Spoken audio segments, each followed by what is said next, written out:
kasih Kristus. Shalom. Mari kita buka Alkitab kita, Ibrani pasal 11 di ayat 6. Demikianlah firman Tuhan.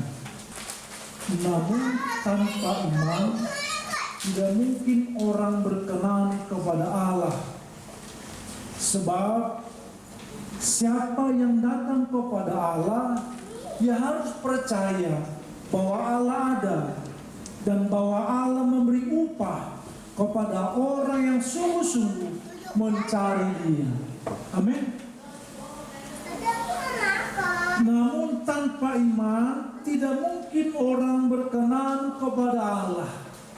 Sebab siapa yang datang kepada Allah, ia harus percaya bahwa Allah ada dan bahwa Allah memberi upah kepada orang yang sungguh-sungguh mencari Dia. Amin. Dan mari kita berkata bahwa sayalah orang yang percaya, dan sayalah orang yang datang kepada Tuhan, dan sayalah orang yang mendapatkan janji dari Tuhan, sebab aku melakukan firman-Nya. Amin. Lihat kiri kananmu sejenak. Kalau kau lihat kiri kananmu, apa yang berkesan di hatimu? Baik atau buruk tentang kau lihat kiri kananmu? Gitu ya. Saudara-saudaraku dalam kasih Tuhan, jemaat Tuhan yang beriman kepada Yesus, orang yang datang kepada Tuhan, tentu dia harus percaya bahwa Tuhan itu adalah juru selamat dalam hidupnya. Berarti dalam hati kita ada suatu kesungguhan untuk datang kepadanya. Dalam hati kita ada rasa hormat syukur kepadanya, karena aku percaya Tuhanku, Allah pencipta langit dan bumi, yang menguasai segala-galanya. Jangan kita datang kepada Tuhan, tapi kita tidak mempercayai kebesaran Tuhan dalam hidup. Jangan kita sedang berdoa, memuji Tuhan, tetapi kita tidak percaya bahwa Allah itu Allah yang penuh kasih. Tapi mari kita bangun hati kita bahwa jika aku datang kepada Tuhan, aku percaya. Dan apa percaya kita itu? Allah yang penuh kasih, Allah yang penuh rahmat. Sehingga aku berkata bahwa aku ada sebagaimana aku ada hari ini menunjukkan kasih Tuhan dalam hidupku. Untuk itu saudara dalam kasih Tuhan, kita semua anak-anak Tuhan dipanggil untuk melakukan sesuatu hal yang besar dalam hidup kita. Kita dipanggil untuk menikmati berkat daripada Tuhan. Kita dipanggil untuk memperoleh keselamatan yang daripada Tuhan. Kita terpanggil juga untuk memberitakan apa yang kita dapat dari Tuhan. Saya dipanggil untuk menikmati kasih karunia Tuhan. Saya terpanggil juga untuk memberitakan apa yang Tuhan berikan kepadaku, kepada orang lain. Di dalam keluarga kah, dalam pekerjaan, dalam pelayanan, dalam kehidupan sehari-hari. Dan untuk itu jemaat Tuhan harus membutuhkan sesuatu yang mendasar dalam kehidupan kita itu adalah iman kepada Tuhan. Iman adalah dasar dari segala sesuatu dalam hidup kita. Iman kepada Tuhan. Dikala aku bertindak, dikala aku beribadah, dikala aku bekerja, dikala apapun yang aku lakukan, mari kita miliki segala sesuatu apapun dalam hidup ini dibangun dasar iman, supaya apa yang kita lakukan itu berdampak bagiku juga bagi orang lain. Kita tidak bisa lepas daripada iman kita kepada Tuhan. Kita beriman kepada Tuhan dalam gereja, kita juga beriman di luar gereja. Artinya bahwa iman percayaku kepada Tuhan membawa dampak pengaruh yang baik kepadaku Iman percayaku kepada Tuhan juga membawa dampak pengaruh baik bagi orang lain. Marilah kita berdiri sebagai jemaat, orang-orang yang beriman sungguh-sungguh kepada Tuhan, supaya apa yang kita lakukan itu tetap terkoneksi kepada iman. Tidak bisa kita berkata bahwa mencari uang jangan dihubungkan dengan iman, bergaul jangan dihubungkan dengan iman, berbicara, berpolitik jangan pernah dibicarakan kepada iman. Salah. Semua harus diselaraskan kepada iman. Jangan kita tiba-tiba mendapat uang yang besar, yang banyak, lalu orang tua berkata, dari mana uangmu nak? Mama gak usah pikirin. Enggak, mama harus tahu dari mana uangmu itu. Yang mama tahu bahwa segala sesuatu dalam hidupmu harus berhubungan dengan iman percaya kita kepada Tuhan. Jangan kita mendapatkan sesuatu tetapi di luar daripada iman. Supaya apa? Dalam kita mengambil suatu keputusan dalam hidup, dalam mengambil suatu pilihan dalam hidup, tetap itu dengan hubungannya dengan iman percaya kita kepada Tuhan. Iman seorang jemaat atau iman jemaat Tuhan menjadi landasan yang penting, karena ia tidak hanya mempengaruhi dirinya sendiri, tetapi juga orang-orang di sekitarnya. Hari ini yang kita belajar bahwa iman itu dapat menguatkan aku. Iman itu juga kepada Tuhan itu juga bisa menguatkan orang lain. Makanya saya katakan tadi awal, coba lihat kiri kananmu.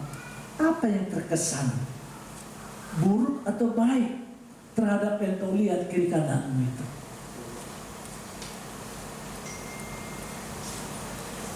Dan kalau saya bertanya, Bapak Ibu saya berdiri, apa yang dalam pikiranmu tentang saya berdiri sini? Oh, Pak Pendeta cakep, ganteng. Oh iya, sudah pastilah. Bajunya keren. Atau bisa juga buruk. Jangan-jangan itu belum lunas.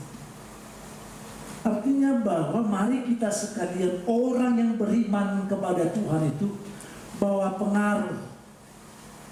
pengaruh ada satu perubahan yang lebih baik dalam hidup kita di hari akan datang maupun hari ini.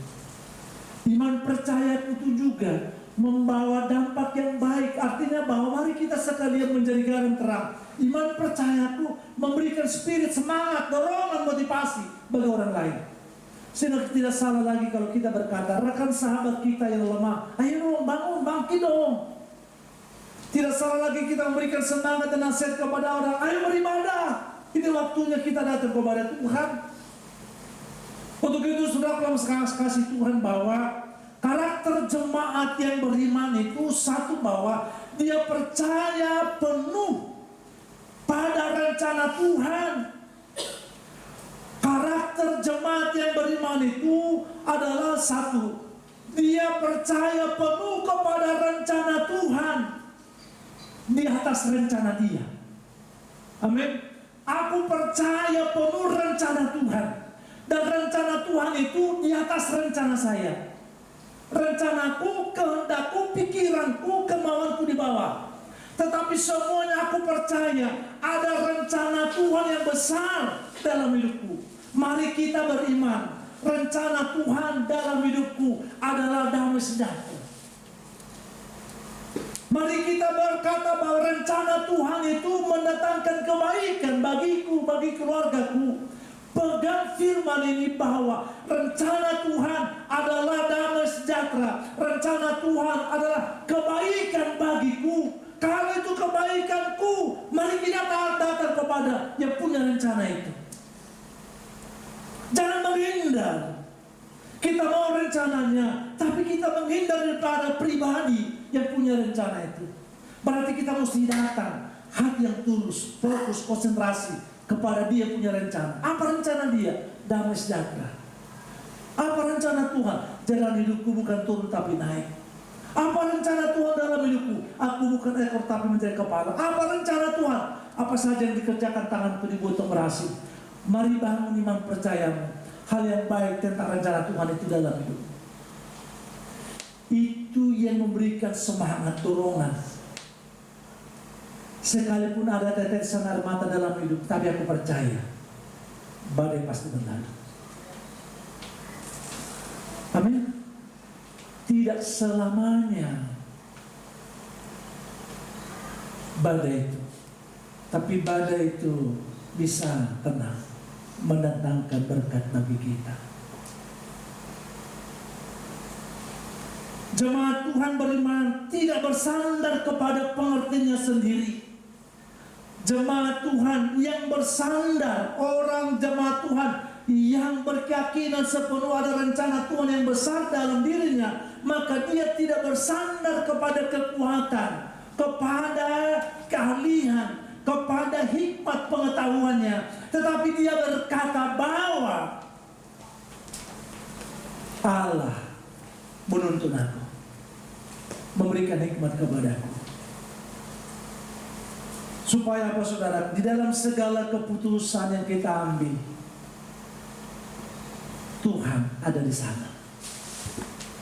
Kalau saya bertanya, pernah enggak Bapak Ibu mengambil sikap dalam pilihan yang salah?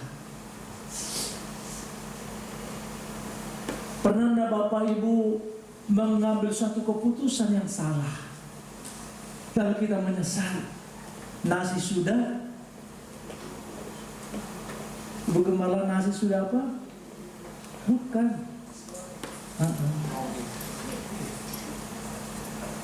Lalu menangis. Kan gitu. Nasi sudah jadi bubur, dia menangis. Lalu berkata, tidak perlu lagi sesali. Hadapi dengan iman yang teguh.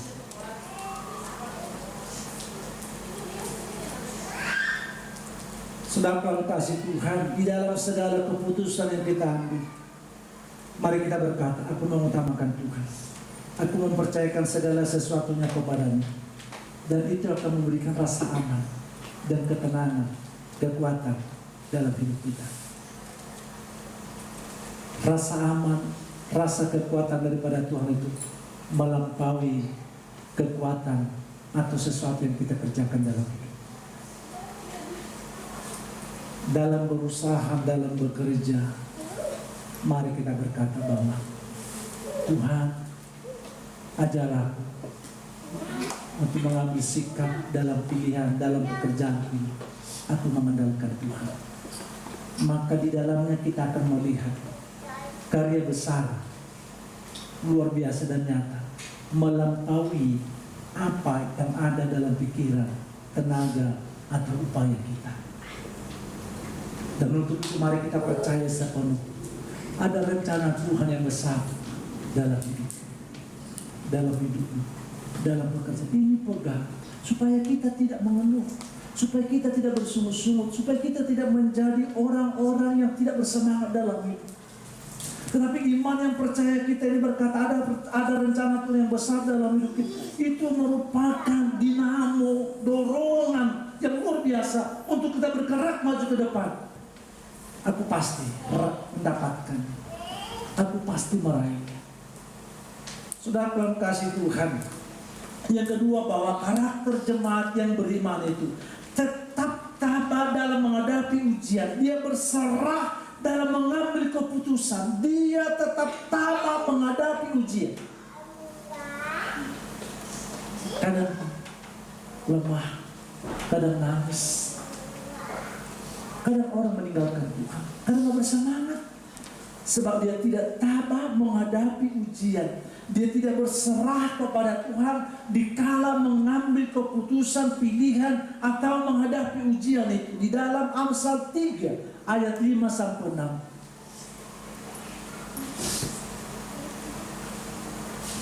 Amsal 3 ayat 5-6. Percayalah kepada Tuhan dengan segenap hatimu, dan janganlah bersandar kepada pengertianmu sendiri. Akuilah dia dalam segala lakumu, maka ia akan meluruskan jalanmu. Amin. Taruhkan itu di hati kita, dalam pikiran kita, dalam usaha kita, dalam memilih, dalam memutuskan apapun. Akuilah dia. Dalam tetesan air mata, dalam kesulitan, mari kita berkata, aku mengakui Yesus dalam segala hal dalam hidupku, bahwa dia meluruskan, bahwa dia membenahi, bahwa dia memberikan kekuatan dan pertolongan. Aku percaya itu. Itu memberikan kita memiliki energi yang luar biasa dalam menjalani hidup ini. Sehingga kita lihat, kenapa orang berkata bahwa orang Kristen itu yang orang Kristen yang diberkati Tuhan, suka memberi, suka menolong. Kalau di luar sana akan cenderung orang untuk membawa sesuatu kepada orang Kristen untuk mendapatkan pertolongan. Karena tahu mereka orang Kristen itu orang murah hati. Kenapa? Dia orang Kristen itu mengakui Tuhan itu senantiasa membuka jalan. Tidak ada jalan buntu dalam hidup setiap orang yang percaya kepadanya. Orang bunuh diri, orang stres, orang depresi, satu, dia ragu akan kehadiran Tuhan untuk menolong hidupnya. Singkirkan itu, dan mari kita berkata, aku percaya dia ada dalam hidup. Amin. Jemaat Tuhan kadang menghadapi tantangan yang berat. Namun seorang jemaat Tuhan yang beriman menyadari bahwa ujian adalah bagian dari proses pemurnian. Jemaat Tuhan yang beriman tetap tenang dan tabah karena ia tahu bahwa Tuhan selalu menyertai. Dan ketekunan inilah yang akhirnya membuat kita semakin dewasa, semakin berbuah. Aku percaya ujian ini meneguhkan aku untuk lebih baik lagi dalam hidup. Suatu ketika kemarin kami ada istri teman istri saya, seorang avokat, lalu meninggal karena kanker di mulutnya. Lalu kira-kira 40 lebih ya umurnya, 45 umurnya, anaknya 2. Lalu saya berkata kepada dia, Bu, tambah yang kuat ya.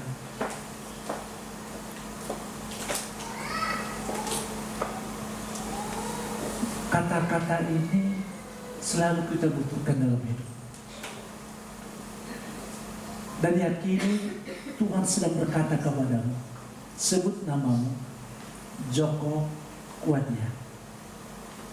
Yakini Tuhan sedang berkata kepada kita, dia mengingatkan aku, untuk aku tabah, untuk aku kuat menghadapi sikap bawahan kita di kantor, sikap pimpinan kita di kantor, sikap relasi kita, sikap teman kita, atau orang lain yang membuat kita bisa gusar, yang membuat kita kecewa, membuat kita bisa marah dan jengkel. Tuhan berkata kepadamu, sabar ya, kuat ya. Yakini Tuhan itu yang berbicara kepadamu, supaya kita tidak menimbulkan antipati atau menjadi suatu marah, geram, benci, dendam. Lalu akhirnya apa? Hilang damai sejahtera dalam diri kita, gampang marah, gampang tersinggung, jengkel, uring-uringan.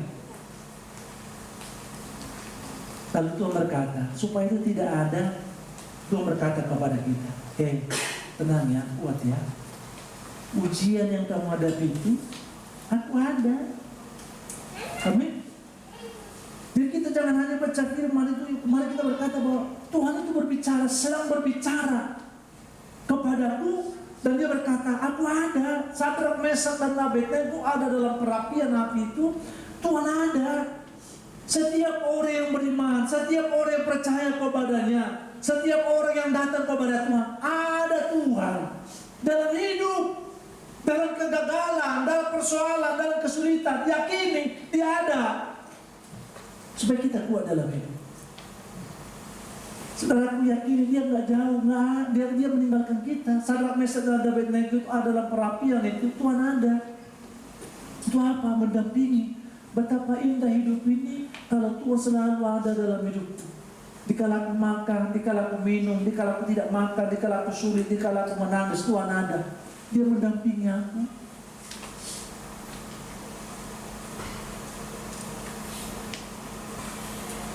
Saya monitoring kepada satu tempat, lalu saya ambil kepada orang kantor, dampingi saya.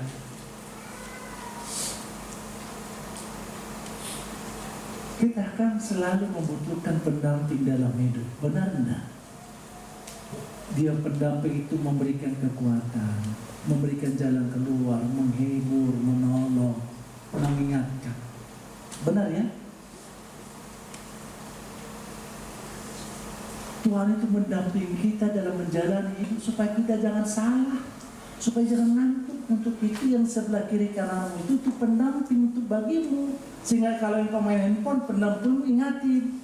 Kan, engkau pendampingku kan, ku ingatkan kau. Gitu. Jadi jadikan temanmu itu pendamping, bukan dalam tanda kutip yang lain ya, tapi yang memberikan semangat. Tuhan itu mendampingi kita supaya dalam menjalani hidup, menghadapi ujian persoalan itu, kita tetap teguh iman. Dan Tuhan berkata, jangan stres, jangan sedih.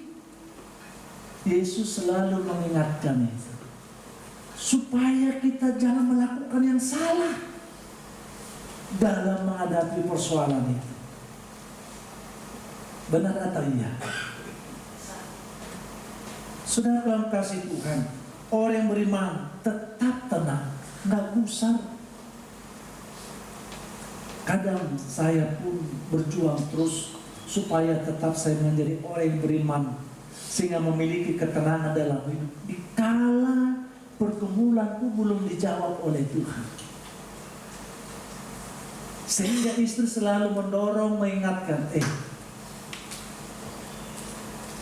untuk itu saudaraku, siapapun kita, dikala kita menanti jawaban doa, ada persoalan apapun, kita dibutuhkan memiliki hati yang tenang, supaya kita bisa menjalani hidup ini dengan puji Tuhan, syukur bagi Tuhan. Adakah Bapak Ibu dikala menghadapi itu semua lebih bersemangat kepada Tuhan, lebih setia beribadah kepada Tuhan, atau mengurangi kesetiaannya dari Tuhan? Karakter jemaat Tuhan yang beriman, dia berani menghadapi tantangan. Kenapa? Tuhan perlindungannya. Aku percaya Tuhan bersamaku, memberikan perlindungan bagiku, sehingga aku berani menghadapi persoalan, berani menghadapi tantangan. Seseorang yang tidak berani menghadapi tantangan, jalan hidupnya bukan naik. Tapi seseorang yang berani menghadapi tantangan, apalagi Tuhan penolongku. Jadikan Tuhan penolong dalam hidupmu, dalam segala hal. Dalam Mazmur 27 di ayat 1 sampai 14, tapi 1 sampai ayat 3 aja dibaca. Berani menghadapi tantangan karena Tuhan adalah tempat perlindungan kita. Mazmur 27 ayat 1 sampai 3. Dari Daud, Tuhan adalah terangku dan keselamatanku. Kepada siapapun aku harus takut. Tuhan adalah benteng hidupku. Terhadap siapakah aku harus gemetar? Ketika penjahat-penjahat menyerang aku untuk memakan dagingku, yakni semua lawanku dan musuhku, mereka sendirilah yang tergelincir dan jatuh. Sekalipun tentara berkemah mengepung aku, tidak takut hatiku. Sekalipun timbul peperangan melawan aku, dalam hal itu pun aku tetap Raja Daud. Dan seterusnya sampai ayat 14 itu bagaimana Raja Daud ketika menghadapi persoalan, kesulitan, musuh dan lain sebagainya, dia berkata, Tuhan lebih besar dari segalanya. Dan dia akan memberikan keberanian bagi itu menghadapi itu. Sehingga Raja Daud berkata di kala mau berperang, dia berkata kepada Tuhan, apakah aku maju atau berdiam diri? Dia selalu meminta petunjuk, arahan, tuntunan daripada Tuhan. Bapak Ibu belajar meminta hikmat, tuntunan, arahan daripada Tuhan tentang apapun dalam hidup. Mau jodoh, mau apapun, semuanya minta tuntunan Tuhan. Tuhan, berikan aku jodoh yang takut akan Tuhan, jodoh yang pintar, yang cerdas, dari keluarga yang dan lain sebagainya, dan lain sebagainya. Berikan suatu kata-kata yang baik kepada Tuhan dalam permohonanmu, dan itu memang yang engkau butuhkan dalam hidup. Dan mari berkata, Tuhan pembela, aku memohon sesuatu kepadanya, dan Dia yang terus menyertainya. Suatu ketika ada si pemohon datang ke kantor, bikin suatu surat. Suratnya nyasar kemana-mana, karena tidak ada yang mengikuti surat itu, permohonan itu. Kalau ada orang mengikuti, bisa deteksi di mana posisi surat ini, kepada siapa disposisi, dan beradanya di mana sekarang, bisa dikontrol. Tapi tidak ada yang kontrol, sehingga surat itu kemana-mana, jauh. Sehingga si pemohon itu tidak mendapat apa-apa. Tidak ada yang menggiring permohonannya ke tempat yang tepat. Mari kita sekalian, permohonan kita, hati yang tulus itu, kita berkata kepada Tuhan, Tuhan, segala apapun yang berupaya menghalangi jawaban doa ini, Tuhan Engkau hal itu semua. Kita percayakan supaya Tuhan terus malaikatnya menggiring permohonan langkah hidup kita terus kepada Tuhan. Tidak melenceng, tidak jauh kemana-mana, tapi mengenai kepada sasaran. Untuk itu saudara dalam kasih Kristus, percayalah kalau Tuhan yang membela kamu, kalau Tuhan menjadi tempat perlindunganku, Dia yang menggiring hidupku kepada rumput yang hijau, Dia yang menuntun aku bukan kepada jurang, tapi Dia menuntun aku kepada kemuliaan dan kepada kemuliaan Tuhan. Orang-orang yang seperti ini akan menikmati kemuliaan Tuhan dalam hidup. Untuk itu saudara yang kasih Kristus, mari kita semua menjadi jemaat yang beriman, yang terus percaya penuh kepada Tuhan, yang tabah menghadapi ujian tantangan dalam hidup atau mengambil keputusan apapun mengikutsertakan Tuhan, dan berani menghadapi segala kesulitan, karena aku percaya Tuhan tempat perlindungan. Ada contoh dalam Alkitab bagaimana mereka percaya dan mengandalkan Tuhan di tengah-tengah kesulitan itu. Dalam 1 Samuel 17 ayat 45 sampai ayat 47. Ada beberapa tokoh Alkitab yang beriman, yang terus dibangun mempercayai kepada Tuhan. Daud melawan Goliat. Saat Daud berhadapan dengan Goliat, dia tidak mengerahkan kekuatannya sendiri atau senjata yang canggih, melainkan percaya penuh kepada Tuhan.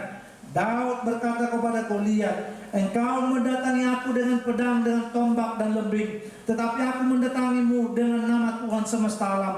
Daud adalah contoh jemaat Tuhan yang beriman, yang menunjukkan bahwa ketika kita memiliki iman yang teguh, tidak ada raksasa dalam kehidupan ini yang lebih besar daripada Tuhan. Amin. Mari pakai kacamata iman.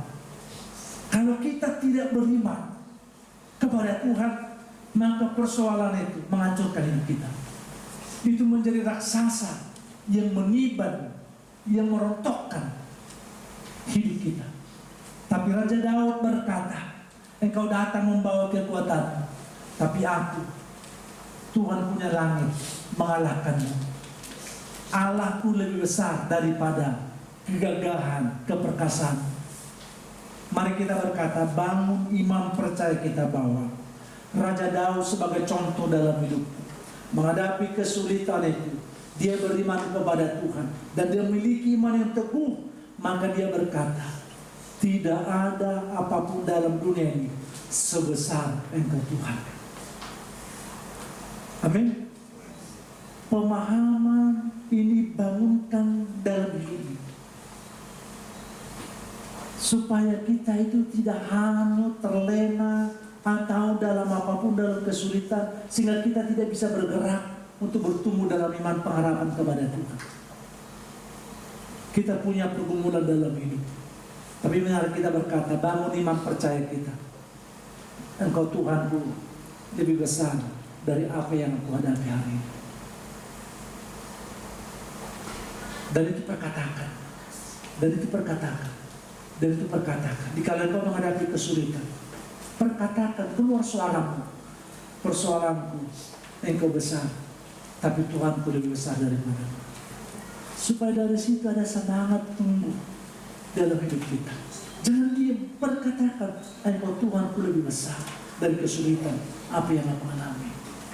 Saudaraku, Goliat itu bisa itu melalui siapa saja yang menghalangi kita, yang merontokkan iman percaya, yang membuat hati kita gusar, yang membuat kita sedih, yang membuat kita menangis, yang membuat kita patah semangat, yang membuat kita tidak baik dalam hidup. Begitu banyak orang-orang sekitar yang bisa melakukan itu. Tapi katakan, engkau Tuhanku yang lebih besar dari semua itu orang. Kalau kita tidak memperkatakan itu, kita bisa marah, kita jengkel, stres, bisa emosi tidak terkendali, bisa uring-uringan, bisa ya macam hal yang tidak baik kita perbuat dalam hidup ini. Tapi Raja Daud dirontokkan raksasa Goliat dengan nama Tuhan. Artinya bahwa alangkah bahagianya orang-orang yang menjadikan Tuhan lebih besar dari segala-galanya apapun dalam hidup. Maka dia akan menikmati kemenangan dalam kehidupan. Nehemia 4 ayat 14. Nehemia 4 ayat 14. Nehemia memimpin bangsa Israel untuk membangun kembali tembok Yerusalem. Meskipun dihadapi dengan ancaman musuh-musuh, dia tenang ancaman itu. Nehemia berkata kepada rakyatnya, jangan takut terhadap mereka. Ingatlah akan Tuhan yang Maha Besar yang dahsyat. Ia menunjukkan bahwa seorang jemaat yang beriman akan selalu mengingat dan mendorong orang lain bersandar kepada Tuhan. Nehemia dikala membangun Yerusalem kembali, dia mengingatkan bangsanya bahwa Tuhan kita lebih besar. Jemaat yang beriman kepada Tuhan, dia akan mendorong orang lain untuk tetap beriman kepada Tuhan. Bahwa kesulitan, hambatan, tantangan, ia ada. Tetapi kalau kita terus membangun iman, kita bisa jalani.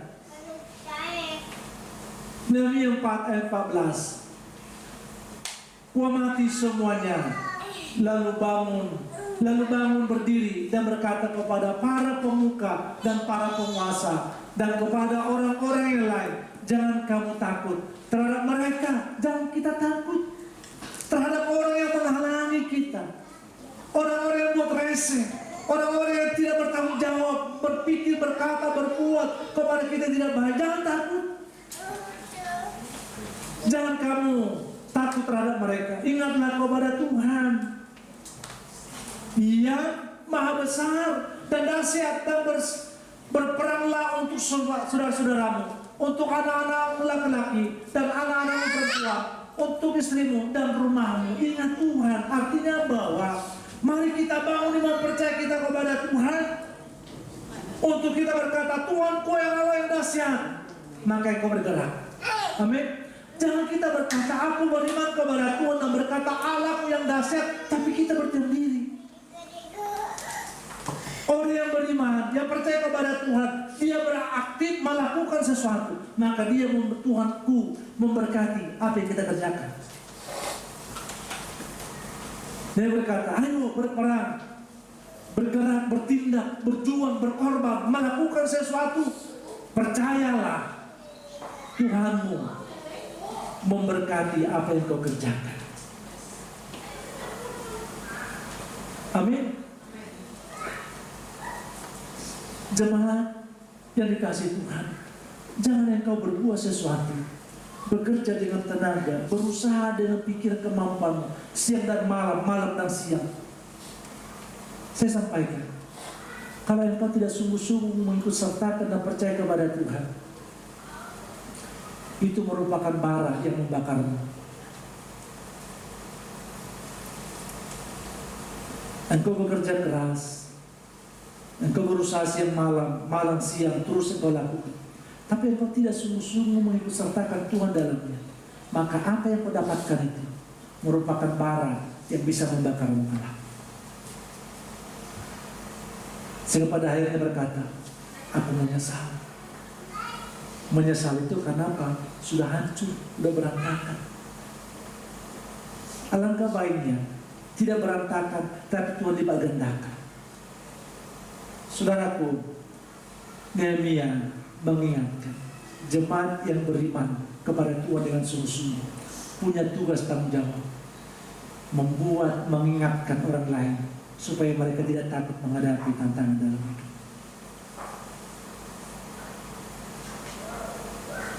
Ada banyak orang yang takut menghadapi tantangan, takut mencoba, takut rugi, takut gagal, takut ditolak. Seorang laki-laki takut dia mengungkapkan rasa cintanya kepada wanita. Kenapa? Takut ditolak. Dia kan lebih baik daripada aku, uangnya lebih baik, keluarganya. Dia takut. Lalu saya bilang sama dia, dari mana kau tahu ditolak atau tidak? Kau kan belum ngomong. Buruan, jangan sampai orang duluan ngomong. Ayo dah, dia ngomong. Lanjut. Jangan takut menghadapi apapun dalam hidup, tapi mari kita percayakan sepenuh kepada Tuhan. Yosua 1 ayat 9. Tokoh dalam Alkitab yang beriman selalu kepada Tuhan. Yosua 1 ayat 9. Bukankah telah kuperintahkan kepadamu, kuatkan dan teguhkanlah hatimu, janganlah kecut dan tawar hati, sebab Tuhan Allahmu menyertai engkau kemanapun engkau pergi. Yosua menggantikan Musa. Dia tahu bangsa Israel itu sering memberontak kepada Musa, sering memberontak kepada Tuhan, dan orangnya itu yang sama juga yang dipimpin dia. Lalu Yosua berkata, mungkinkah aku kuat seperti Musa? Musa yang engkau sudah pilih saja, masih mereka memberontak, masih mereka mau melakukan hal yang buruk kepadamu. Mungkinkah aku bisa? Yang aku pimpin itu adalah orang yang sama, yang tegar tengkuk, yang keras, yang tidak takut, yang gampang berubah. Kita gambaran Yosua itu. Tapi Tuhan berkata, jangan takut. Sebagaimana aku menyertai Musa, aku juga menyertai. Artinya bahwa firman Tuhan, kuasa Tuhan, kemarin, dulu, sekarang tidak berubah. Dia yang selalu berkata kepada kita, jangan takut. Engkau kuat. Dan firman ini yang selalu memberikan semangat yang baru dalam diri kita itu. Yosua berfirman kepada Yosua, kuatkan dan teguhkan hatimu, jangan takut dan kecut. Dan mari kita berkata bahwa sekali lagi bahwa biarlah senantiasa kita imani bahwa Tuhan terus berkata kepada kita, mengingatkan kita untuk kita tidak takut menghadapi kesulitan. Kesulitan yang sama tahun yang lalu masih sama juga. Ibu-ibu, lihat sejenak. Kekurangan suamimu yang tahun lalu masih ada enggak di tahun 2024 ini? Masih, kata Ibu Gembala. Ibu Meli nggak usah jawab. Dia mau jawab. Dia nggak usah jawab ya. Persoalan dulu tahun yang lalu kan masih ada. Kelakuan suami, kelakuan istri, kelakuan pimpinan, relasi, kenalan, kelakuannya kadang-kadang nggak berubah. Dan kita sampai kapan berubah? Bawaan emosi kita marah, jengkel, gampang tersulut. Tapi Tuhan berkata, jangan takut.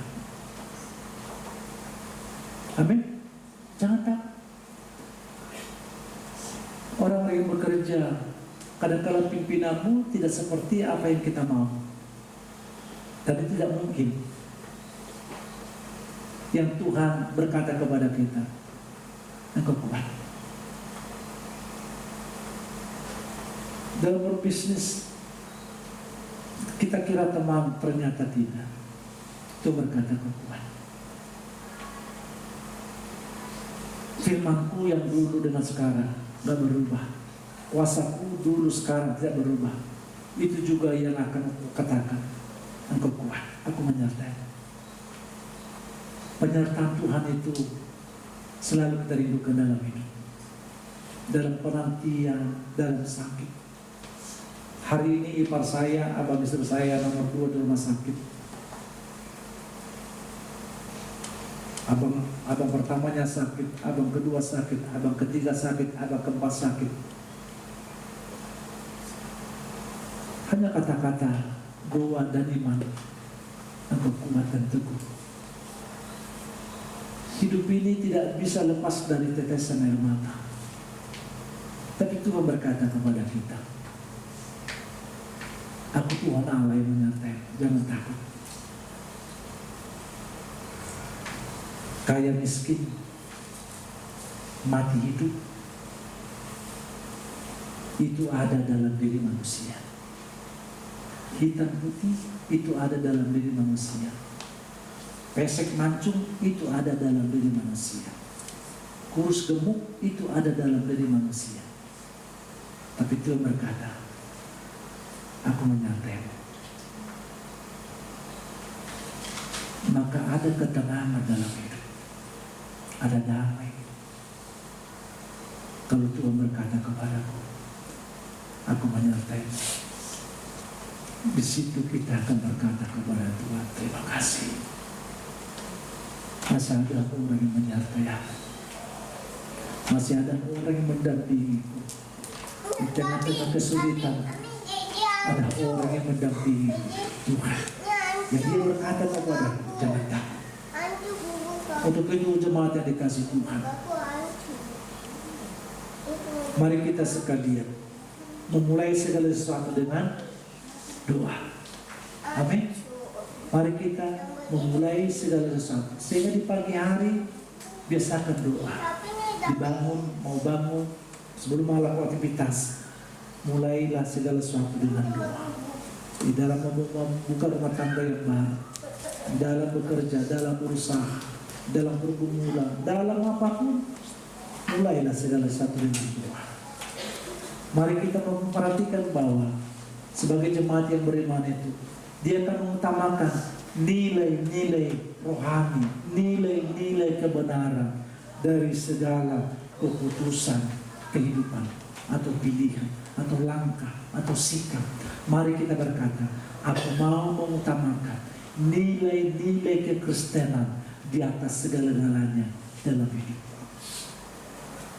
Jemaat yang beriman, dia tetap kuat dan berpegang kepada janji Tuhan. Immanuel, dia besertaku. Aku pegang firman-Mu, engkau besertaku. Dikala aku susah, dikala aku seperti ini, dikala aku punya pergumulan, aku percaya Tuhan, engkau menyertai aku. Dan permohonanku kepadamu, sertai aku Tuhan. Temani aku Tuhan, dampingi aku Tuhan. Aku gak kuat, aku butuh Tuhan. Kelakuan anak, kelakuan orang tua, kelakuan mantu, kelakuan dan lain sebagainya. Hanya kita berkata, Tuhan temani aku. Apalagi seorang ibu yang suaminya tidak ada, dia akan beli menangis lagi. Tuhan, Bapak ini kan tidak ada lagi, Tuhan, tidak ada temanku diskusi. Temani aku Tuhan, berikan aku hikmat, berikan aku pertolongan. Dia akan lebih cepat menangis itu. Tuhan tolong temani aku, dampingi aku. Hidup kita seperti itu. Kita nggak kuat dalam hidup ini. Kita hanya berkata kepada Tuhan, temani aku Tuhan, sertai aku, dampingi aku supaya aku kuat. Aku nggak kuat benar-benar ini. Serius Tuhan, aku nggak kuat. Aku butuh Tuhan. Orang-orang yang seperti itu pasti lipat tangan. Orang-orang yang berkata seperti itu pasti dia lipat tangan dan datang kepada Tuhan. Haleluya. Dan orang seperti itu dipermuliakan Tuhan hidupnya. Seorang jemaat yang beriman kepada Tuhan bukan hanya percaya saja kepada Tuhan ketika keadaan baik, tapi juga ketika keadaan sulit. Adakah kita terpacu semangat kita untuk datang kepada Tuhan di tengah-tengah kesulitan? Adakah kita terpacu semangat kita dikala kita diberkati untuk datang kepada Tuhan? Ada bilangan orang juga nggak mau tahu, dia mau susah, dia mau senang, nggak mau tahu Tuhan. Tapi aku berkata, aku tidak seperti Tuhan. Dikala aku susah, dulu, sekarang, selamanya, aku tetap percaya dengan Tuhan dalam hidup. Saudara kasih Tuhan, sekali lagi bahwa jemaat yang beriman bukan hanya saja percaya kepada Tuhan ketika dia baik ekonomi, keluarga dan semua, tetapi juga ketika keadaan sulit. Dengan iman, jemaat Tuhan dapat mengatasi ketakutan, bertahan dalam ujian, dan menunjukkan teladan bagi orang lain. Jemaat Tuhan yang beriman memiliki tanggung jawab rohani untuk menjadi perpanjangan tangan Tuhan untuk orang tua, untuk orang lain, teman, sahabat. Aku jadikan aku Tuhan menjadi sesuatu yang berarti perpanjangan tangan kepada dia yang lemah supaya dia kuat, kepada dia yang mundur supaya dia bangkit imannya, supaya dia yang jauh daripada Tuhan supaya dekat. Tuhan, jadikan aku perpanjangan tanganmu, perpanjangan lidahmu untuk membawa dia lagi kepada Tuhan. Ada tanggung jawab kita sebagai orang-orang yang percaya kepada Tuhan. Amin. Kita bangkit berdiri. Haleluya.